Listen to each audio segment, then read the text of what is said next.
I'm Eileen Liffring. And I'm Damien Fowler. And welcome to this edition of the Current Podcast. This week, we sit down with Andrea Palmer, the president of Publicis Health Media, where she manages agency strategy across the holding company, helping create media solutions for some of the largest healthcare brands in the world. Amongst her many accomplishments as a marketer, Andrea conceived the first ever upfront for pharma, known as the healthfront. And we'll get to that. But first, we wanted to know more about Andrea's career in health media.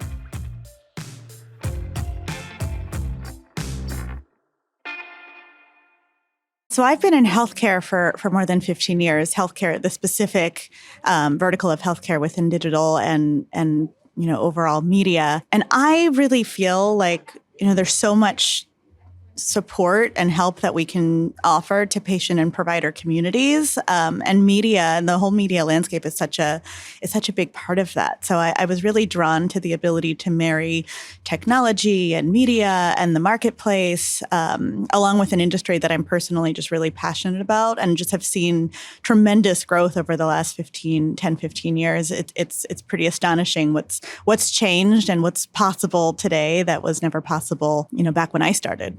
When you started, were you immediately drawn to healthcare, or was it something that evolved a little bit for you? I dabbled in some other industries before I got to Publicis. I worked in travel and retail, but healthcare was always kind of a part. I actually started school in pre-med. In the early part of my life, I thought maybe I'd go to school to be a doctor or a nurse or something in that capacity. So I've always been passionate about the healthcare industry. Science is fascinating to me. I'm actually a cancer survivor from way back when I was in high school. So that sort of motivated me to get into the industry. And then I felt like I was able to marry my passions. You've described healthcare as a very innovative industry, and it does change fast. I'm wondering if you have any insight into pivot points that illustrate how the marketplace is changing and how it seems to have shifted the relationship between patients, healthcare providers, and pharmaceutical brands. First of all, whenever anyone talks about healthcare and media or healthcare and marketing, the first thing that comes to mind is regulated and restrictions. And obviously that's true. It's it's a critical industry to make sure that we're careful and we're, handling things within a regulated space and within a compliant space. And that's always going to be of the utmost importance because it's healthcare information and it's really important. And it's really important that the information is correct and not misleading in any way to patients or providers because it's quite literally life or death in some cases, right? But I also think it just forces you to think a little bit differently about how to innovate. And, a lot of people who haven't spent time in healthcare, even people who have, find those restrictions and the compliance side of the industry to be a challenge, and they consider that to take the ability to innovate out. I see it actually quite differently. I think that it makes you be more innovative and think about different ways to approach it. Just might take a couple additional steps to get there. You're also in a space that you have many, many different products competing for a very, very small subset of any population, right? So it requires brands to be more innovative and to think differently about how to tell those stories that are going to break through to a very finite audience. To be clear, when we're talking about the healthcare space, could you tell us what we're talking about exactly? So when I talk about healthcare, I would say the majority of the work that we do tends to be in the pharmaceutical companies, but it also has to do with wellness products and over-the-counter solutions and hospital solutions and payers and insurance providers. The healthcare industry is super complicated to the layperson. And so while a lot of the work that we're doing today is in the pharmaceutical industry, it also has to do with how you help people navigate the entire healthcare space and how you help them figure out how to get to the right coverage and how to get to the right pharmacy and how to have conversations with the providers and how to navigate what is we don't make it easy. And different state regulations can be different and federal regulations can be different, and country to country, it's most certainly different. So the job to be done is pretty significant. So while I might be focused on pharmaceuticals, that also a lot of what we do touches all of the different facets of healthcare. Publicis Health Media launched its third annual healthfront, which is, designed to just do that, explore the latest healthcare issues, marketing opportunities for new connections between brands and consumers. Can you tell us more about the event and its goals? Yeah, so HealthFront, we're super proud of our HealthFront. We launched it back in 2019. So we've been doing it for a few years now, but we launched it not because there was, anything being done wrong per se, but when you go to these upfronts, the products are created for every industry, and they have to be, and that's the right thing to do. And the solutions and the content that's launched at these health fronts have to be suitable for everything from, automotive to retail to, packaged goods and everything in between. But for healthcare, as we talked about in the innovation space, sometimes there's an opportunity to go a little deeper and do something a little bit more bespoke that's going to help unpack and unlock some of the insights for the healthcare industry specifically. So we launched HealthFront back in 2019 and do just that, to bring products to the marketplace that were more suitable and more designed to solve the specific needs of the healthcare industry, to help link healthcare new technologies to the healthcare space. A lot of times we see that there's great technologies that could be simply applied just a little bit differently, that could work really well if it was, a derivative of what's available in the marketplace today. Would you say storytelling inform how you think about campaigns overall? So I think storytelling is one of the most important and underrated things in our industry. And back to the theme of innovation, there's a finite amount of messaging that can be delivered through traditional advertising. You might have 60 seconds, 90 seconds at best through traditional advertising. And how do you explain to someone who has an incredibly complex rare disease everything that they could possibly need to know within the confines of 60 seconds? That's fundamentally impossible, which I think opens the door to the role of media, right? So there's the advertising and the campaigns. There's obviously brand websites, and there's how we hope people will behave, and we hope the conversation will unfold between a patient and their provider, and the relationship between the patient and the provider is super important. That having been said, that's not always the way it works. So we see that the media channels and trusted voices can come from everywhere, and hardly ever are they brands, or at least not as much as we'd like them to be as marketers. So that becomes the opportunity for us to look at storytelling different to help bring those stories to life. So in healthcare, when we're trying to tell a complicated and complex story, who better to do that than people that patients already trust and doctors already trust, and people that they have built up relationships with over time? One of the things that's interesting to me is the relationship between B2B and D2C, because we're talking about healthcare providers and patients here. I'm wondering about how those two aspects kind of intersect for you when you think about it. Does one inform the other? How do they work together? Absolutely. One informs the other at every juncture. It's one of the few industries where the magic has to intersect, right? So you can do the best job telling the story to a patient, and if the provider is uninformed, they're not going to write the product. It's one of the few industries where one uninformed party between the pharmacy, the physician, the patient, the insurance company, one of those things could disrupt the entire journey. So it's really important to coordinate the way that the marketing plans unfold to ensure that, you kind of remove the barriers throughout the supply chain. When we talk about health, we're also talking about beauty products, as you mentioned. And I'd read somewhere after the health front that the beauty campaigns somehow have informed a change in pharma's playbook. Could you speak to that a little bit? Yeah, it's a trend that I'm really excited about, and I think has a tremendous amount of application. So if you think about the beauty industry over the last several years, what's been really interesting, aside from the big, well-known established brands that have been around for years and years and years. A lot of products that have been launched in beauty have been, small lines, 1 product, 2 products, 10 products, at most. And if you look at the way that they've brought those products into the marketplace, they have spent almost no money in mass media. They're not running big TV campaigns. They're not doing massive, billboards and print, and they're not spending the kind of capital upfront to invest in these big awareness campaigns.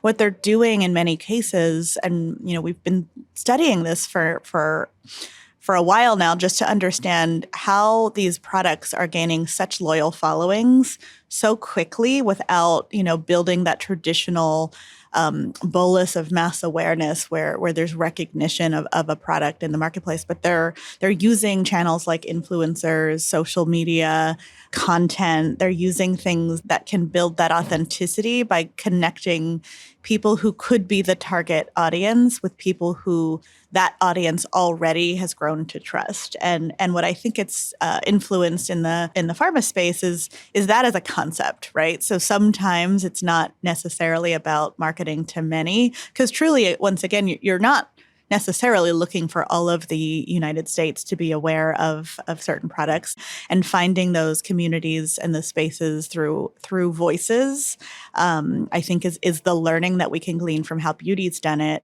You've mentioned like social media and influencers. Are there any other channels like you're exploring or looking at to like specifically reach those specific audiences, with especially the shift away from like linear TV? I know streaming, for instance, has gotten very popular. We have been seeing great shifts, great progress rather, in shifting from, a more traditional demographic-based way of buying, where we're getting a lot of coverage really quickly to something that gets us to a more targeted approach from an advertising perspective. And then I think when you complement the advertising from a reach perspective, just in terms of how you reach your communications goals and your total messaging, when you have to complement that with the storytelling that we've been talking about, and complement the standard way of buying media with ways to dive deeper into the story. So things like, we talked about influencers, we talked about social, things like podcasts, things like audio, different ways of using video that's not just running, in streaming services, but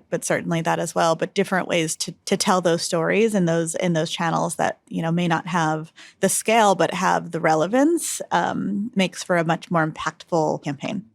Yeah, that's so interesting. And I mean, when you think about it now, when you have any ailment, the first thing you do is go and Dr. Google, right? Yeah, you try to figure it out at first before you go to a health professional. Anyway, shifting gears a little bit, I wanted to talk to you about the rise of retail media networks and what role does commerce play in healthcare's future? We talked a little bit about it being a combination of consumer-led and B2B, but is it a consumer-led marketplace, when it comes to the retail media side of things, or is it a whole combination of factors? Yeah, it really depends on the category in which we're marketing, in terms of how big the retailer plays a role. And if you think about that, sometimes the retailer might be one of the most important stakeholders. Like if you think about vaccines, I mean, we've just lived through the last 3 years where vaccines were not only top of mind, but they were on the tip of everybody's tongue, talking about where to get a vaccine, whether to get a vaccine, which vaccines to get at the same time. Obviously the COVID vaccine, as well as the flu shot and everything else under the sun that's been coming out. And this year will be no different, introducing a number of other adult vaccines. Whereas a lot of times prior to the last 4 years, many people kind of thought about them more as pediatric solutions. But the retail locations themselves almost replace the doctor's office in terms of the expert in that space. So having retail strategies in terms of how to engage there matters. So in addition to institutional retail spaces, brick and mortar, and the role of different minute clinics, vaccine stations in traditional pharmacies, et cetera, all of those types of ways that retail is engaged. Telemedicine has dramatically changed over the last 3-4 years, right? So, and you would consider telemedicine sort of one step to the side of what a traditional commerce strategy would be, but telemedicine is, for all intents and purposes, a parallel to commerce in the pharmaceutical space, right? To some extent, it's a different approach to the same transaction that has historically taken place in a live setting. A lot of the newer, specialty telemedicine spaces in the health tech space, Hims, Hers, Nurix, all that kind of stuff. You can skip the live doctor visit and make it simpler through this commerce-like experience. And you can get to a prescribing physician super easily. The healthcare space of media is always changing. So what I think about today, I would have never thought about 8 years ago, because it just wasn't, like, telemedicine didn't really exist 8 years ago, certainly not at scale. And now we have to consider that path and whether that should be a consideration for us. And so retail is a growing space in healthcare for sure, and not just in the way that one might think in terms of, how traditional commerce or traditional brick and mortar retail might look, but all of the different ways that both the institutional and the digital commerce platforms change the way people can experience healthcare. Well, we've covered a lot today. As we look, though, ahead to this year and maybe into next, what else is exciting you about the healthcare space and how it's evolving? I certainly think AI is a trend that we've got our eye on, just to understand exactly how that's going to change the way we work, whether it's on the functional side of the industry in terms of how that may further simplify that so-called supply chain that I've mentioned a few times, whether that means, the way that people can access information on their own, whether that changes the doctor-patient relationship, whether that changes the way that we can capture the digital behavioral footprint of the way people are accessing information. I think some of that is in early stages of figuring out, but I certainly think that's of note. I think there's a number of new frontiers coming. We've been making active shifts again from the whole linear television space into more targeted approaches. So continuing down that path of the right audience versus the most audience, I think will be really great progress to see how the industry evolves there. There's a lot of topical areas in healthcare right now that are just going to change the way people think about the industry. There's a lot to be excited about, not the least of which is some of the cultural moments in time that we're in right now in terms of what will happen next year in the political landscape and how that might change the way we look at healthcare. And health tech continues to be front and center of innovation. A lot of VC and private equity investment is going into continuing to evolve the health tech space and stuff on that front. And that's it for this season of The Current Podcast. We'll be back in the fall with more great conversations with the world's top marketers. The Current is produced by Wonder Media Network. Our theme is by Loving Caliber, and the Current team includes Chris Brooklier and Kat Vesey. And remember, it's one of the few industries where one uninformed party between the pharmacy, the physician, the patient, the insurance company, one of those things could disrupt the entire journey. I'm Elise. And I'm Damien. And we'll see you next time.